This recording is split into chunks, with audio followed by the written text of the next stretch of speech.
In this tutorial, we will show you the step-by-step process of converting EML files to RTF format using the bit recover EML converter. To install our EML to RTF conversion tool, download it from the link in the video description. After installation, simply launch the software. To begin, click the Next button.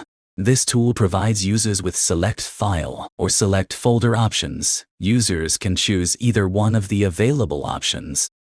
After selecting the folder, click the Select Folder option below. Click Next.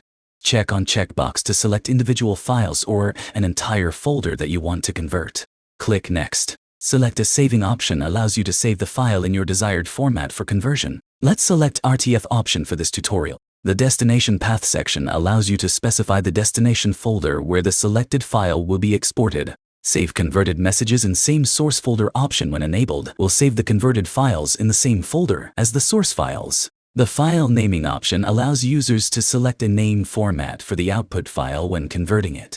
Go to Filter Options to take a look at the advanced filter options of our tool. These filter options should be applied before starting the conversion, so you can export only the required data based on date range, from, to, subject, exclude folders, and other criteria. Optimization settings are designed to improve the speed and efficiency of the conversion or migration process. Now go back to the saving options. Next, simply click the Convert button, and the conversion process will begin. Once the conversion is completed, you'll receive a notification indicating that the conversion was successful. Click OK to open the destination folder and access the newly converted files. And that's it for this video. Thank you for watching.